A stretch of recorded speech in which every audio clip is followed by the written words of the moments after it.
Isang mapagpalang araw sa ating lahat. Ako si Binibining Lady Grace at ang aking talumpati ay patungkol sa diborso. Solusyon nga ba o lalong pasakit? Dahil ba sa diborso masusolusyonan ang problema ng pamilyang Pilipino? O baka naman sa halip na maging sagot, ito pa ang magbubukas ng panibagong sugat, lalong-lalo na sa mga kabataang mapipilitang lumaki sa hindi kumpletong tahanan. Sa tuwing maghihiwalay ang mga magulang, anak ang lubhang naapektuhan. Sila ang tahimik na saksi sa hindi pagkakaunawaan. Sa katahimikan ng hapagkainan, sa mga tanong na walang kasagutan. Kaya't sa usapang diborso, hindi lang dapat kapakanan ng mag-asawa ang ating isaalang-alang, pati na rin ang kapakanan ng mga inosenteng batang maiiwan.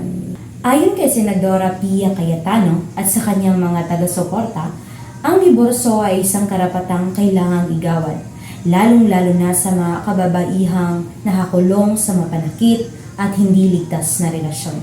Ngunit para naman kay Senador Joel Villanueva at sa iba pang tumutol, ito ay labag sa ating konstitusyon dahil nakasaad sa ating saligang batas na ang pag-aasawa ay isang sagradong institusyon na dapat na pangalagaan ng pamahalaan.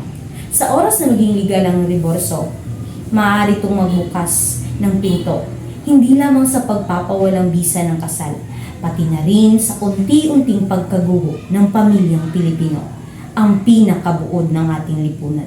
Hindi lamang batas ng tao ang lalabayin nito, pati na rin ang basbas ng Panginoon.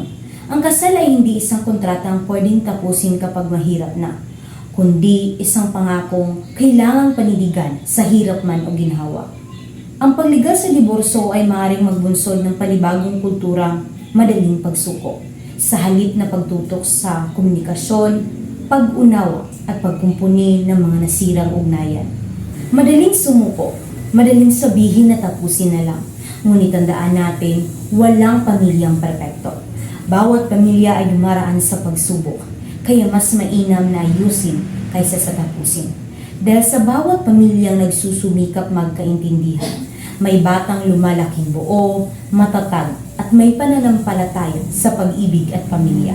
Kaya mga binibini at Ginoo, huwag magmadali at hintayin ang tamang tao, ang tamang panahon at paghandaan ang buhay pamilya na may tapang at paninindigan upang hindi tayo humantong sa pagkawasak ng pamilyang pinangarap nating buuin.